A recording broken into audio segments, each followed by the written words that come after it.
Bonjour à tous, ça y est, c'est reparti. Vous êtes plutôt content de reprendre un tempo plus actif ou vous regrettez déjà le rythme plus ralenti du confinement? Je suis Emmanuelle Horn, coach, j'interviens en entreprise depuis une douzaine d'années et j'accompagne aussi des particuliers dans des transitions de vie. Il y a quelques années, j'en avais marre de courir après le temps et donc j'ai décidé de ralentir mon rythme de vie. Dans cette vidéo, je vais vous partager quelques clés qui m'ont vraiment été utiles sur le chemin.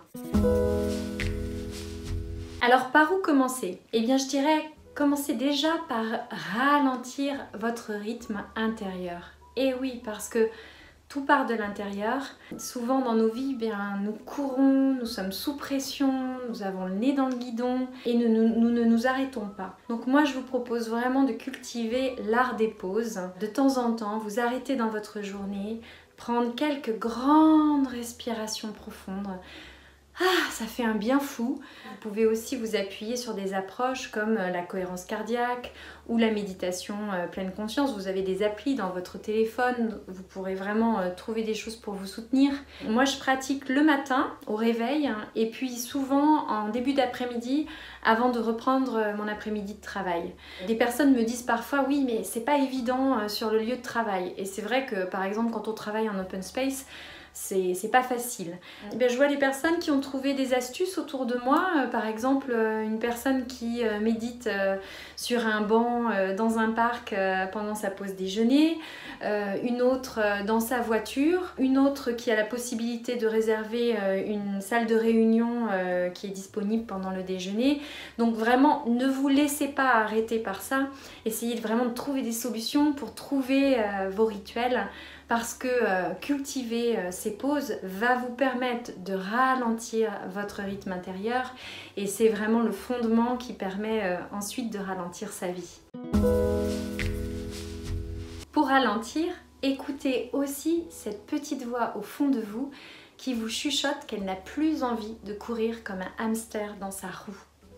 Donc écoutez-la cette petite voix, prenez un carnet de notes et écrivez ce qu'elle a à vous dire. En général, ce sont des choses toutes simples mais essentielles, comme prendre mieux soin de son corps, avoir plus de temps pour les personnes qui nous sont chères, avoir du temps pour lire, pour rêver.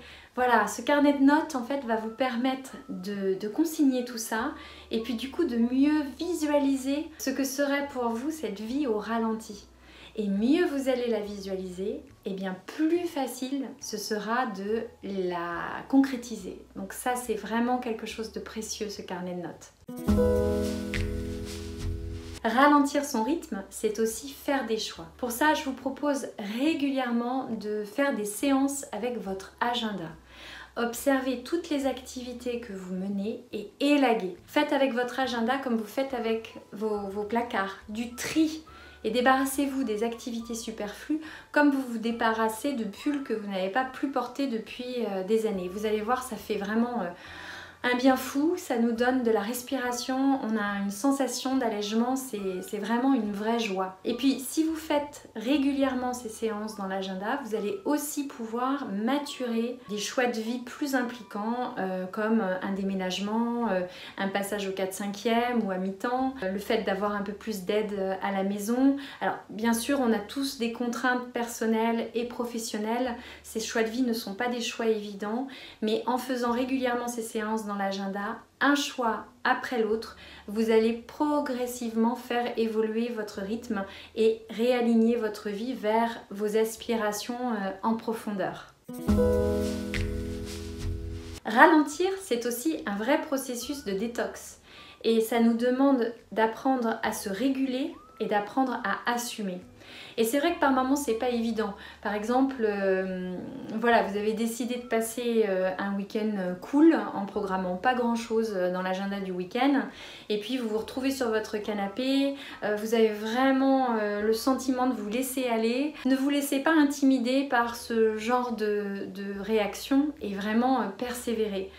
Autre exemple, vous avez décidé de réduire le nombre des activités des enfants et puis vous voyez que les autres familles autour de vous continuent à mener de front plein d'activités, à emmener les enfants en voiture et tout ça. Donc vous allez certainement douter à ce moment-là.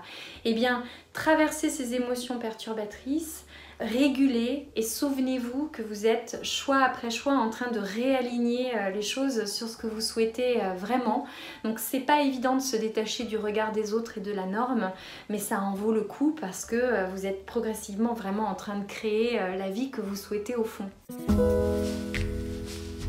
D'ailleurs, un dernier conseil, rapprochez-vous de personnes qui ont cette même aspiration que vous à ralentir. Vous allez créer autour de vous un réseau de soutien et c'est vraiment précieux pour à la fois partager les avancées et en même temps être soutenu quand on est dans des passages qui sont plus difficiles.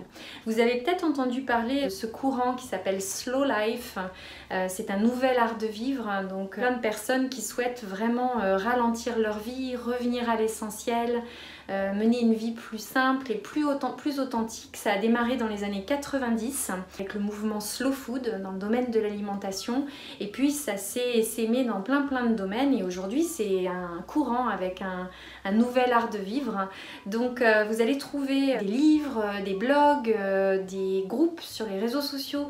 Donc je vous invite à aller voir tout ça parce que vous allez ainsi pouvoir trouver et de l'inspiration et du soutien et c'est sûr que dans ces changements de vie, on en a besoin. Alors je résume, des pauses pour respirer, un carnet de notes pour visualiser votre vie au ralenti, un agenda pour faire des choix, plein de patience et de persévérance, un réseau de soutien. Voilà, c'est le cocktail que je vous ai proposé aujourd'hui pour vraiment vous accompagner par rapport à cette aspiration à ralentir. Je vous souhaite vraiment beaucoup de joie sur ce chemin et surtout n'oubliez pas, l'important c'est d'habiter sa vie, pas de courir après. À bientôt.